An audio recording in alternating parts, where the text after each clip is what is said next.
భగవద్గీత మొదటి అధ్యాయం అర్జున విషాద యోగంలోని 15వ శ్లోకం.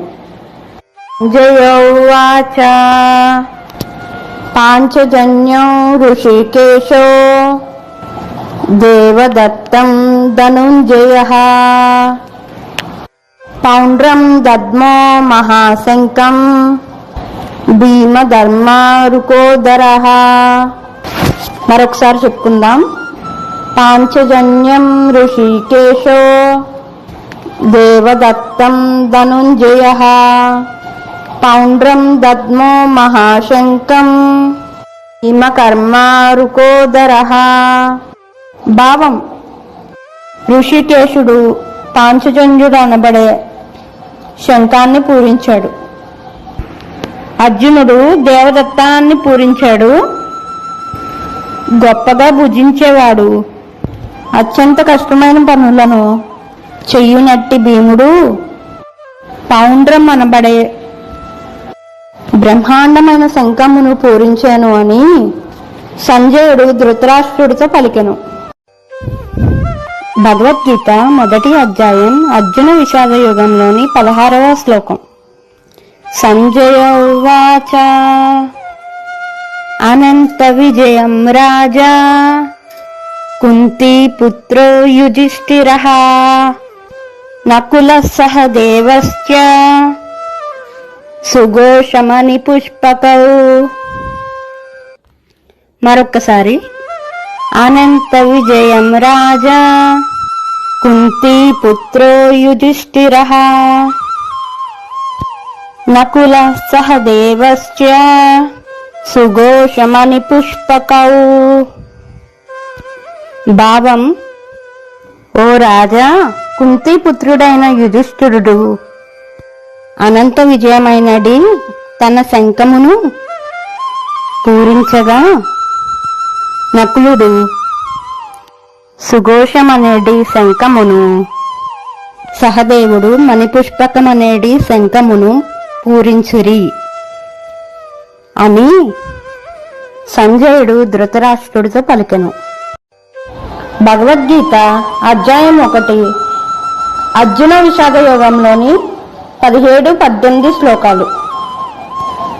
సంజయ ఉవాచ కాశ్యస్య పరమేశ్వాసః శిఖండీ చ మహారథః దృష్టవిన్యో విరాటశ్చ సాత్యకిశ్చ పరాజితః. మరొకసారి. కాశ్యస్య పరమేశ్వాసః శిఖండీ చ మహారథః దృష్టవిన్యో విరాటశ్చ సాత్యకిశ్చ పరాజితః. 18వ శ్లోకం. ద్రుపదో ద్రౌపదేయాంచ సర్వసంపృథివీపతే సౌభద్రస్య మహాబాహుః శంఖం దద్మో పృథక్. మరొక్కసారి చెప్పుకుందాం. ద్రుపదో ద్రౌపదేయాంచ సర్వసంపృథివీపతే సౌభద్రస్య మహాబాహుః శంఖం దద్మో పృథక్. భావం: గొప్ప విలిగాడైన కాశీరాజు, మహారథుడైన శిఖండి, దృష్టద్యుమ్నుడు, విరాటుడు, అజేయుడైన సాత్యకి, ద్రుపదుడు, ద్రౌపది యొక్క 5 కుమారులు, భుజబలం కలవాడు, సుభద్రపుత్రుడైన అభిమన్యుడు, వీరందరూ తమ తమ శంఖాలను పూరించారు అని సంజయుడు ధృతరాష్ట్రుడితో పలికెను. భగవద్గీత మొదటి అధ్యాయం అర్జున విషాద యోగంలోని 19వ శ్లోకం. సంజయ ఉవాచ సఘోషో ధార్తరాష్ట్రాణ హృదయాని వ్యధారయత్ నభశ్చ పృథివీం చైవ తుములోభ్యన్నాదయన్. మరొకసారి చెప్పుకుందాం. సఘోషోదాతరాష్ట్రాణ హృదయాన్ని వ్యదారయత్ నభస్య పృథివీంచైవ తుములోభ్యనున్నాదయన్. భావం: ఓ ధృతరాష్ట్ర, ఆ భీకరమైన శబ్దానికి భూమి ఆకాశమును దద్దరిల్లెను. అది మీ తనయుల హృదయాలను బ్రద్దలు చేసెను అని సంజయుడు ధృతరాష్ట్రుడితో పలికెను. భగవద్గీత మొదటి అధ్యాయం అర్జున విషాద యోగంలోని 20వ శ్లోకం. సంజయ ఉవాచ అద వ్యవస్థితాన్ దృష్ట్వా దాతరాష్ట్రాన్ కపిధ్వజః ప్రవృత్రే శస్త్ర సంప్రాప్తే ధనురుజ్యమ్య పాండవః ఋషికేశం తదా వాక్యం ఇదమాహ మహీపతే. మరొకసారి చెప్పుకుందాం. అద వ్యవస్థితాన్ దృష్ట్వా దాతరాష్ట్రాన్ కపిధ్వజః ప్రవృత్తే శస్త్ర సంపార్తే ధనురుజ్యమ్య పాండవః ఋషికేశం తదా వాక్యం ఇదమాహ మహీపతే. భావం: ఆ సమయంలో తన రథం జెండాపై హనుమంతుని చిహ్నం కలిగి ఉన్న పాండుపుత్రుడు అర్జునుడు తన ధనుసుని తీసుకున్నాడు. సమరానికి ఎదురుగా నిలిచి ఉన్న మీ పుత్రుల్ని చూసి, ఓ రాజా, అర్జునుడు శ్రీకృష్ణుడితో ఇలా అన్నాడు అని సంజయుడు ధృతరాష్ట్రుడితో పలికెను.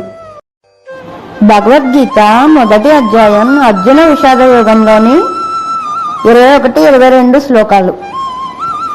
అర్జున ఉవాచ శనయోరుభయోర్మధ్యే రథం స్థాపయమేచ్యుత యావదేతాన్ నిరీక్షేహం యోధుకామనవస్థితాన్ కైర్మయా సహయో ద్రవ్యం అస్మిన్ రణసముద్యమే. మరొకసారి చెప్పుకుందాం. శనయోరుభయోర్మధ్యే రథం స్థాపయమేచ్యుత యావదేతాన్ నిరీక్షేహం యోధుకామనవస్థితాన్ కైర్మయా సహయో ద్రవ్యం అస్మిన్ రణసముద్యమే. భావం: అర్జునుడు ఇలా అన్నాడు, అచ్యుత, దయచేసి నా రథాన్ని 2 సైన్యాల మధ్యలో నిలుపుము. ఈ మహాపోరాటంలో రణరంగంలో నిలిచి ఉన్న ఎవరెవరితో యుద్ధం చేయవలసి ఉన్నదో నేను పరీక్షించాలి. భగవద్గీత మొదటి అధ్యాయం అర్జున విషాద యోగంలోని 23వ శ్లోకం. అర్జున ఉవాచ యోత్సమానవేషేహం యయేతైత్రః సమాగతః దాతరాష్ట్రస్య దుర్బుద్ధేః యుద్ధే ప్రియచికీర్షవః. మరొకసారి చెప్పుకుందాం. యోత్సమానవేక్షేహం యయేత్రే సమాగతః దాతరాష్ట్రస్య దుర్బుద్ధేః యుద్ధే ప్రియచికీర్షవః. భావం: దుర్బుద్ధి గల ధృతరాష్ట్రుని పుత్రుణ్ణి సంతోషపెట్టడం కొరకు అతని పక్షాన యుద్ధానికి వచ్చి ఉన్న అందరినీ ఒక్కసారి నాకు చూడాలనిపిస్తుంది అని అర్జునుడు శ్రీకృష్ణుడితో పలుకుతున్నట్లు సంజయుడు ధృతరాష్ట్రుడికి తెలిపెను. భగవద్గీత మొదటి అధ్యాయం అర్జున విషాద యోగంలోని 24వ శ్లోకం. సంజయ ఉవాచ ఏవముక్తో ఋషికేశో గూఢకేశేన భారత సేనయోరుభయోర్మధ్యే స్థాపయిత్వా రథోత్తమం. మరొకసారి చెప్పుకుందాం. ఏవముక్తో ఋషికేశో గూఢకేశేన భారత సేనయోరుభయోర్మధ్యే స్థాపయిత్వా రథోత్తమం. భావం: ఓ ధృతరాష్ట్ర, ఈ విధంగా నిద్రని జయించిన వాడైన అర్జునుడు కోరిన విధంగా శ్రీకృష్ణుడు ఆ వైభవోపేతమైన రథమును రెండు సైన్యముల మధ్యకు నడిపించి నిలిపెను అని సంజయుడు ధృతరాష్ట్రుడితో పలికెను. భగవద్గీత 1వ అధ్యాయం అర్జున విషాద యోగంలోని 25వ శ్లోకం. సంజయ ఉవాచ భీష్మ ద్రోణ ప్రముఖతః సర్వేషాం చ మహిషితాం వాచ పార్థ పశ్యేత్తాం సమవేతాం కురునితి. మరొకసారి చెప్పుకుందాం. భీష్మ ద్రోణ ప్రముఖతః సర్వేషాం చ మహిషితాం ఉవాచ పార్థ పశ్యేతాం సమవేతాన్ కురునితి. భావం: భీష్ముడు, ద్రోణాచార్యుడు మరియు ఇతర రాజుల సమక్షంలో శ్రీకృష్ణుడు ఇలా అన్నాడు: ఓ పార్థ, ఇక్కడ కూడి ఉన్న కురువంశస్థులను చూడుము అని సంజయుడు ధృతరాష్ట్రుడితో పలికెను.